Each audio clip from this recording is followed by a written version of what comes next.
Fala aí, pessoal. Vamos dar continuidade então à nossa matéria aqui de polígonos, planificação de polígonos, né? Deixa eu ver aqui. Acho que é planificação de polígonos isso mesmo. Vamos lá.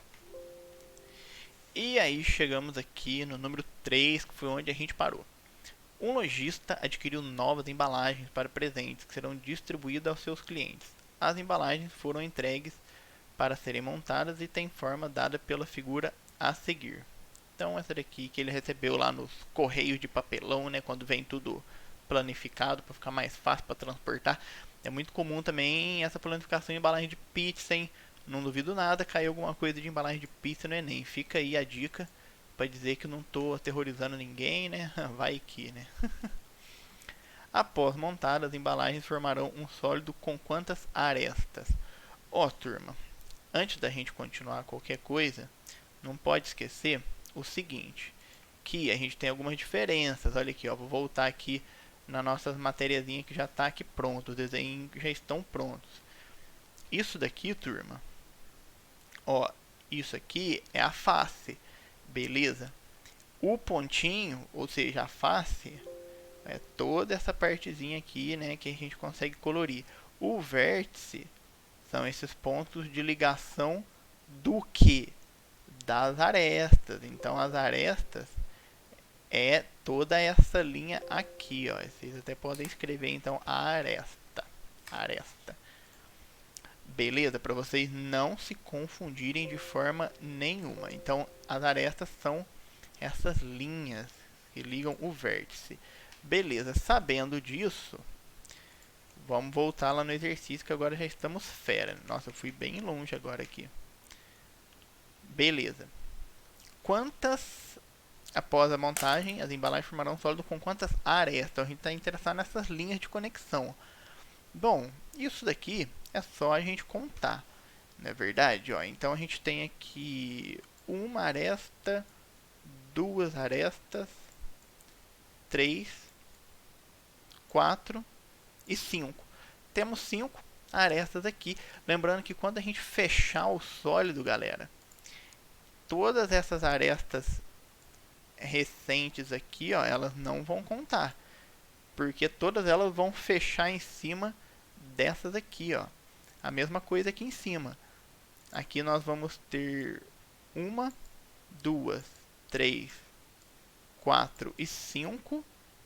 E a gente não vai poder contar essas outras arestas aqui, ó, porque elas já vão estar sendo contabilizadas pelas arestas da base.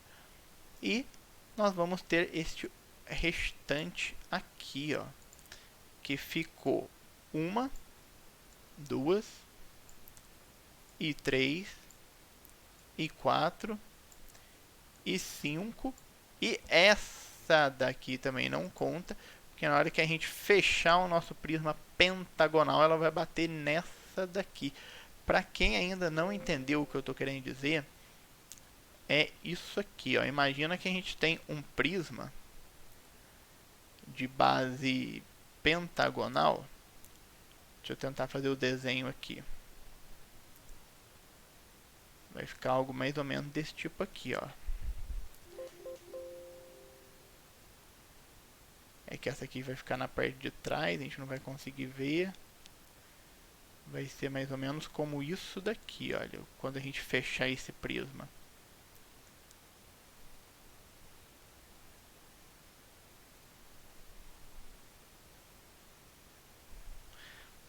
Não ficou assim das melhores, mas vocês entenderam? É por isso que a gente não pode contar essa parte que está em rosa, porque esses vértices, essas arestas aqui, elas vão se conectarem com essas da base. Eu também nem sei porque que eu tentei desenhar, né? Podia pesquisar aqui na internet um prisma pentagonal, que acho que fica muito mais fácil para entender. E fica aí como desafio, nem é desafio, né? Mas para vocês pesquisarem um prisma pentagonal é melhor do que esse que eu desenhei, vai demonstrar bem isso daqui.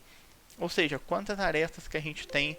Então, 5 na base inferior, 5 na lateral e 5 na superior, totalizando 15. Exercício do Enem, ó. Ele está preocupado para ver se você consegue ter essa visão espacial de um prisma pentagonal.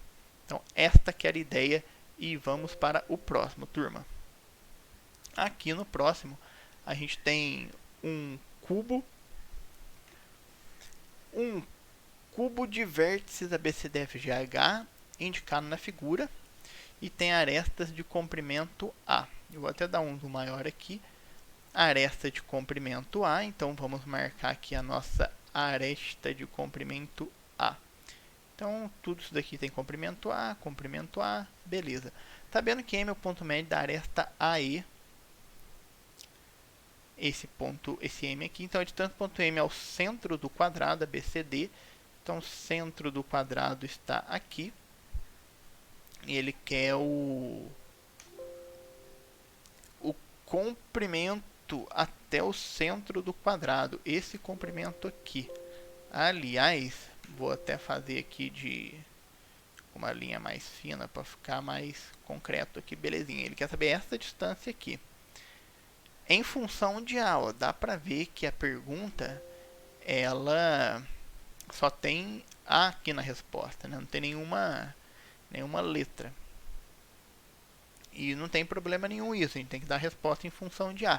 O exercício da FUVEST não tem a menor chance de cair um negócio desse aqui no Enem. O Enem não gosta disso, de resposta em função de uma letra.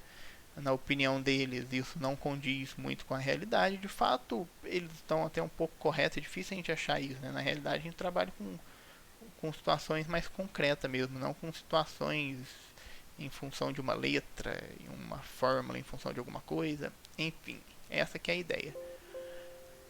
Bom, como que a gente pode achar isso aqui então? A gente tem que ficar atento, olha, nesse triângulo aqui.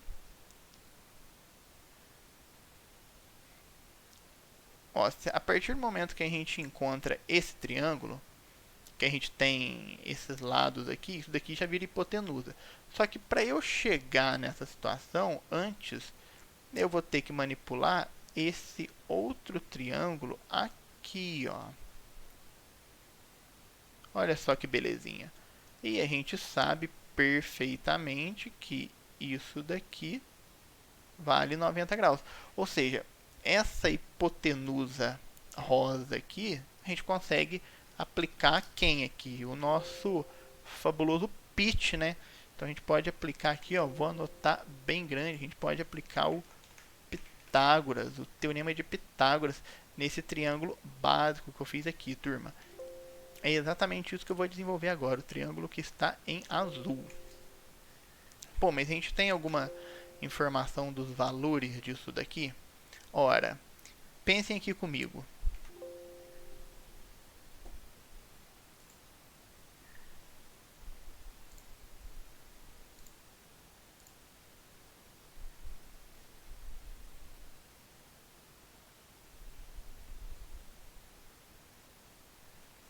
Ó, a gente sabe que aqui vale A sobre 2.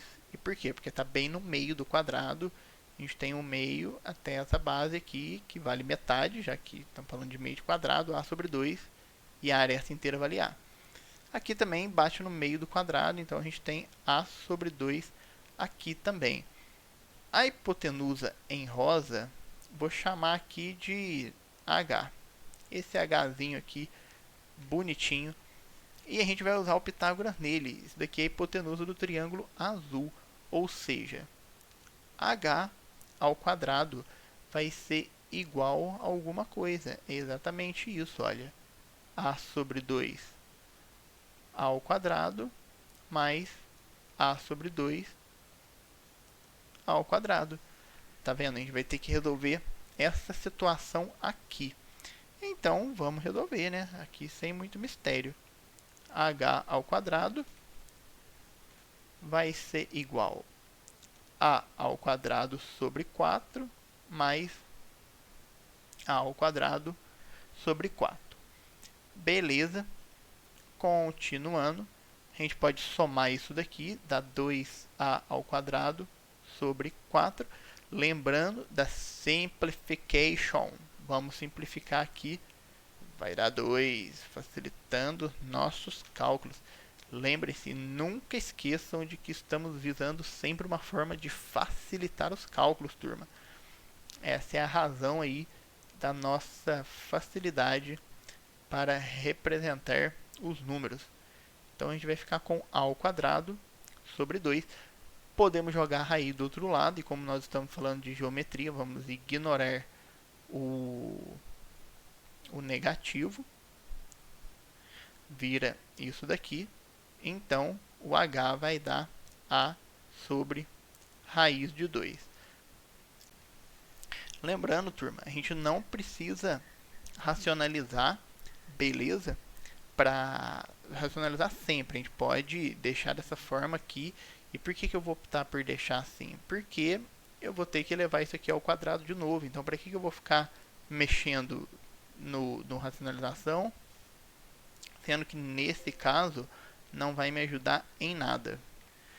Dito isto, eu já vou colocar aqui o valor que eu achei, que é a sobre raiz de 2, que é o valor desse catetinho aqui. Catetinho. E essa distância até o ponto médio, a gente sabe que vale metade, então aqui também vale a sobre 2. E, de novo, vamos voltar a aplicar o Pitágoras. Olha, Pitágoras aqui novamente, só que agora não é um Pitágoras em azul. A gente vai aplicar agora um Pitágoras em preto. Ó, até mudei a cor aqui, Pitágoras. E como assim, Gabriel, Pitágoras em preto? Porque agora eu estou interessado nessa distância do ponto médio até o centro do quadrado. Vou chamar de h aqui, que é a hipotenusa. E aí a gente volta a fazer os nossos cálculos. E como é que vai ficar agora? Vai ficar h ao quadrado é igual, olha aqui, o triângulo retângulo que formou. E para quem ainda tem dúvida, turma, não pode esquecer de forma alguma que esse ângulo aqui vale 90, tá? Então a gente tem sim um triângulo retângulo bonitinho, pronto para a gente fazer as contas. E é só jogar aqui o valor dos catetos. Olha, a sobre 2 ao quadrado mais a sobre raiz de 2. Tá vendo por que eu não racionalizei? Ó, o próprio quadrado já ia arrancar o raiz aqui de baixo. Aí já era. Aí é só continuar a fazer as nossas contas aqui sem mistério. A gente vai ficar com a ao quadrado sobre 4 mais a ao quadrado sobre 2. E aí nós vamos ter que tirar o MMC, ficando a quadrado mais 2a ao quadrado. Consequentemente, vamos ficar com 3a quadrado sobre 4. E aí, vou apagar essa parte aqui que nós já usamos. E aí o negócio vai ficar melhor. Jogando a raiz do outro lado, todo mundo vem para dentro da raiz. Só que eu vou retirar quem? Quem que vai sair da raiz? Todo mundo que tem quadrado menos o 3. O 3 ele fica forever alone aí dentro da raiz. Bonitinho, o resto todo mundo sai. O a quadrado tem raiz e o 4 também tem exata. Então só ele que fica de boa. Raiz de 3 vezes a sobre 2. Ó, já até chegamos na resposta aqui, bacana. Bom, vamos lá, pessoal. Na questão 5, olha. O que ele está dizendo? As quatro faces do tetraedro ABCD são triângulos equiláteros. M é o ponto médio da aresta AB. Então, a gente tem uma situação de ponto médio também bem parecido com o exercício anterior. Se BC igual a A, e aí a gente já pode até colocar essa informação, olha, BC igual a A, e como tudo aqui é um triângulo equilátero, toda essa galera aqui vale A também. Calcule em função de A, ou seja, não teremos um número novamente, vai ser algo muito parecido com esse da FUVEST, o perímetro do triângulo MCD. Para calcular o perímetro, a gente vai ter que saber quanto que vale o MC aqui, né, galera? Sabendo que, já olhando essa figura, a gente já consegue sacar que esse triângulo aqui, olha, ele é um triângulo isósceles, correto? Esses dois lados aqui, eles são iguais. Uma outra observação legal que a gente pode fazer aqui é que, como isso daqui é um triângulo equilátero, esse vértice MC, quando ele bate aqui no segmento AB, a gente já consegue tirar algumas conclusões dele, como por exemplo, ele é a altura em relação ao lado AB. Pô, como assim? Aqui, ó, faz 90 graus. Por quê? Porque o ABC é um triângulo equilátero. Pô, Gabriel, mas tinha outro jeito de fazer isso aqui? Na verdade tem. Como ele comentou que o ABC é um triângulo equilátero, esse ângulo aqui ele vale 60 graus. Beleza? Então vamos supor que você não saiba dessa informação que eu acabei de falar sobre a altura. Isso daqui é o ABC é um triângulo equilátero. E como M é um ponto médio, algo que ele já deixou claro também, então a distância de B até M vale A sobre 2 e o BC vale A, como ele também já deixou claro. Dava para você aplicar nessa situação o teorema dos cossenos, aí você conseguiria achar o segmento MC bonitinho. Então, ou você acharia pelo conceito de altura, que seria ok também, ou pelo teorema dos cossenos, que também não precisa ter nenhum conhecimento do fundamento do triângulo equilátero, que você consegue achar o valor da altura do mesmo jeito. E com isso, a gente acha que o MC vale A raiz de 3 sobre 2. O MD, então, vale também A raiz de 3 sobre 2. E aí a gente consegue responder a questão letra A. Pô, como assim? A letra A agora ficou fácil. Por quê? Porque a gente tem A raiz de 3 sobre 2 mais A raiz de 3 sobre 2 mais a base valendo A. E aí nós temos então 2A raiz de 3 sobre 2 mais A. Não tem muito o que fazer numa situação como essa daqui. Dá para simplificar o 2 com o 2 e fica A raiz de 3 mais A. Não tem muito além disso daqui. Se vocês quisessem colocar como sendo, colocar o A como fator comum, colocando raiz de 3 mais 1. Mas se não quiser também, não tem o menor problema. Pode deixar do jeito que estava aqui na linha anterior, que está tão correto quanto, tá, turma? Tá bem de boa. Então, o perímetro dá isso aqui, resposta da letra A. O que ele está falando na letra B? Vou limpar aqui a galera. A área do triângulo MCD. Pô, beleza. Quanto que estava aqui os valores mesmo? A raiz de 3 sobre 2. Ok, sabendo que o valor do lado vale A, o valor do lado do triângulo MCD vale A raiz de 3 sobre 2. O que a gente pode fazer aqui? A área do triângulo é base das alturas dividido por 2, né, turma? Então, a gente vai precisar dessa altura aqui. Como o triângulo é isósceles, a gente sabe que aqui vale A raiz de 2. E aí, novamente, sem mistério algum, a gente já consegue sacar que a gente tem, então, esse triângulo retângulo aqui, olha, onde o H ele vai fazer parte de um dos catetos desse triângulo retângulo. E aí é só a gente aplicar o teorema de Pitágoras para achar a altura e então achar a área. Aqui, para economizar tempo nosso, já vou colocar o valor direto para que a gente não perca muito tempo fazendo conta, que não é o propósito aqui desse momento. Já temos 2 exercícios aí em fila. Então, a altura deu A raiz de 2 sobre 2. Inclusive, vocês podem até verificar por aí, para ver se bateu com o que vocês escreveram também. E a área, como eu acabei de dizer, base vezes a altura, dividido por 2.